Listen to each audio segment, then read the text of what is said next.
お前さんの執念だけは褒めちゃろう。だけどお前にはまだこのステージは早すぎるよ。わしらに勝てるわけないでしょう。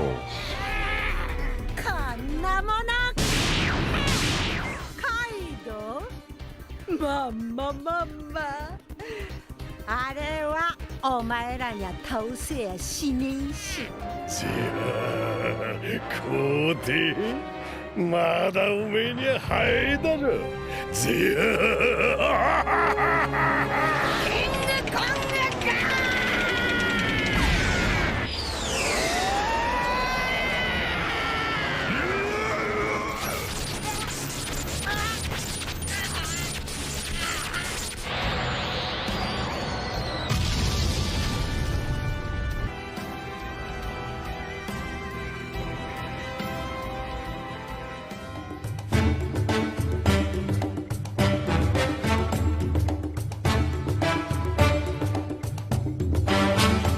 What is up? What is good, guys? It's your boy Punch, bringing you guys another One Piece video. Today we'll be talking about One Piece chapter 1001.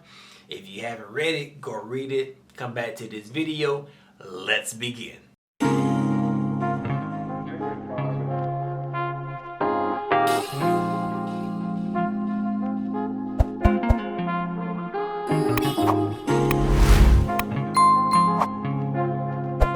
Y'all, this was a fun chapter. Like, I had so much fun reading this chapter. I read the spoilers, I read the scans, and I read the official, which I'm glad to read the official because the translations are a little bit different, which makes it make a little bit more sense. But this chapter was a really fun one. Like, I love the comedy elements of it. I love the action. I like seeing all of the different powers and the way that the three different captains, Luffy, Law, and Kid, all interacted with one another. I absolutely love this. It shows you just how far Luffy has come to be able to play little childish games with Kid and Law while they're in front of Big Mom and Kaido. I mean, it wasn't that long ago where Luffy was getting one-shotted by both. Luffy got one-shotted by Big Mom on Whole Cake Island, and in the beginning, Luffy got one-shotted by Kaido in Curie. This chapter had me super doggone hype. Like, I should have did a live reaction. I'm not that high energy of a guy. I'm normally calm, cool, laid back, collected. But this chapter right here deserved a live reaction. I'm sorry I didn't record it, guys. That's my bad. It won't happen again. I promise it won't happen again. But my biggest takeaway from this chapter is Luffy has finally arrived. Luffy has finally put himself to be on the same stage as the yonkous, the admirals, and everything else. I mean, I went back and I compiled a list of videos, and I went back to Marineford when he stood in front of the admirals. I went to Whole Cake Island when he challenged Big Mom and told him that he was going to defeat Kaido. And then you go to when he goes up against Kaido and gets demolished by Kaido. And the anime didn't do that justice. The anime showed it as a fight. But in the manga, it wasn't even close to a fight. Luffy did his thing, and then Kaido was like, alright, I'm done with this. Thunder Bagua, yeah, he was out. But this chapter gave us a lot of little gems. For me, it further progressed Law's character. That Law is really separating himself, and he really looks at himself as being a separate entity and not a straw hat, even though he has spent so much time with Luffy and the others up until this point. Law knows I'm a captain, I'm a rival of you two, and ain't gonna be no more of that you telling me what to do and stuff. Like, ain't gonna be no more of that. And then you got Kid, and Kid, which he has his magnetic powers where he can control metal and things like that or whatnot. I'm curious as to see how he's gonna be able to fight Kaido. I mean, the punk fights, it was cool to see and all. I like seeing the mech, I like seeing the skull. It was so Kid, but I don't know how that's going to hurt Kaido. Law, on the other hand, we know he has attacks like Gamma Knife. We saw him use Gamma Knife against Doflamingo, and Gamma Knife attacks you directly on the insides. And as we can see, when it comes to Kaido and maybe even Big Mom, even though there are tanks on the outsides, their innards are still vulnerable. Like, they are very, very vulnerable on the inside. So somebody like Law should be able to damage Kaido, and Jinbei too for that fact, because Jinbei uses Fishman Karate, which uses the water. He uses the water inside the body to fight them.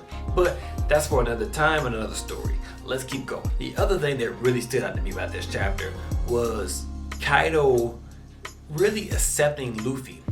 You know, he's looking at Luffy, he's like, you know, wait a minute. Back in Curie, I demolished you. Now you're able to damage me? You're dodging my attacks? Like, Kaido was really getting excited for this fight. And we already know when it comes to Kaido, you know, land, sea, or air, one-on-one, bet on Kaido, all that good stuff. And he's looking at Luffy like, you ready? Like, we can have an actual fight.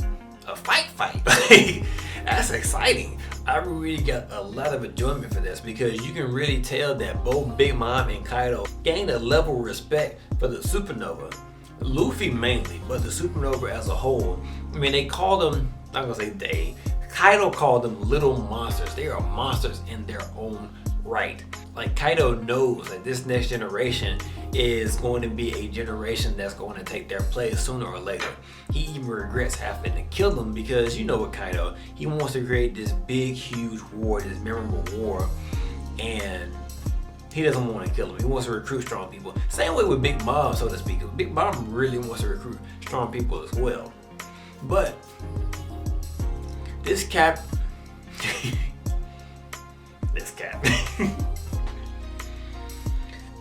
was definitely not cap. I don't know why I said cap just now. But this chapter brought a lot. Like, it had the action, it had the character progression. It shows that they look at Luffy as being on the same playing field as them. I mean, even Kaido goes into saying that there's only a few people out there that can fight me. And I know there's gonna be a lot of speculation and videos that's gonna come from the people that he kind of envisioned when he saw Luffy. You had Shanks, you had Roger, Whitebeard, Rocks, and Oden. But the notable person that was left out of this, and I've seen a lot of videos, I watched a lot of videos, everybody's saying Garp. But it's not known yet that Kaido has had a physical altercation with Garp. We know he probably clashed with Rocks because he was on his pirate crew. We know he clashed with Shanks right before Marineford. We know that he's definitely met Whitebeard and Roger in the past because they were on the same crew together. And then Oden, of course, gave him his only scar that he has right now. But the person that stands out to me that's not on that list is Big Mom. When he says that there's only a scant few people that can damage him or that can fight him, why didn't Big Mom pop up on that list? Like, Big Mom is there standing right beside him. Does he not view Big Mom on that level? Is this confirming that Big Mom doesn't have the same type of Rio as these other people to be able to actually physically damage Kaido? The other thing that this thing kind of alludes to is everybody that he envisioned are people that are already dead, except for Shanks. And I'm going to build a video, but I'm quite sure you guys already know. Most of us believe that the story is building up to where Blackbeard is going to kill Shanks. I mean, it's almost inevitable that Shanks and Blackbeard are going to clash again, but this is almost a subtle foreshadowing that Shanks is going to die. And then we get to look at some of the more comedic portions of this chapter. Like, this chapter provided quite a lot of comedy. One of the things was with Law in the beginning, when he sent the Scabbards down below to get them out of danger, and Luffy was like, try guy, you know, send them down below. Law had to make it a point, like, look fool, I wasn't following your orders. Even though it looked like I was following your orders, this is what I was planning on doing anyway. I had to make that crystal clear, perfectly clear, just so you and I are on the same understanding that this had nothing to do with you. And Luffy actually had a logical response to that, was, why in the world does that not matter now? But Luffy in true Luffy fashion goes from being logical to being, you know what, we got these fireballs coming at us. The first person that moves or dodges is the true losers. And it's funny because both Law and Kid are presented as being these cool characters. Like, even though Kid is hot-headed and things like that or whatnot, and Law is pretty much calm, cool, and collected, they have been shown almost to be higher maturity level than Luffy. But both of them sat there and indulged Luffy anyway, just because Luffy called them losers, and ended up taking fireballs directly to the face. The next part was seeing Zoro and Killer's interaction. And even though Zoro and Killer alluded to their fight, and they had a couple of lines of dialogue where Killer was like, had I actually had my normal weapon, yo, that fight would have ended very differently. And then Zoro was like, nah, it would have ended the same. But that was it. It wasn't no childish games, it wasn't no back and forth, it wasn't no bickering. Zoro and Killer both was like, we got a job to do. Situations like this makes me mad that Oda didn't give Law a right-hand man. Why didn't Law get a Killer or a Zoro? Like, it'd have been cool to see the dynamic between the right hands and the captains. Now, I know a lot's gonna be made out about how they're so serious and people like Luffy is still playing around and it's not quite locked in yet. But Luffy is a direct parallel of Goldie Roger, and Goldie Roger had the exact same personality. He had fun, he enjoyed himself, he was almost a kid by nature. Rayleigh and Skyrim, they were the more serious types. So I don't see that as being a detriment to Luffy. I see that Luffy knew who he needed on his crew, and he got other people that can keep him on the right path and keep him on track. Even though Luffy is growing as a character, I think that's one of those things that's going to always be a part of his character. He's always going to be childlike. He's always going to be free. That's Luffy's whole dream, is to be free, to be who he wants to be and how he wants to be it. For all y'all that saying that Luffy needs to grow up, Luffy needs to mature, Luffy needs to focus, this and the other, it's not going to happen. This is who Luffy is.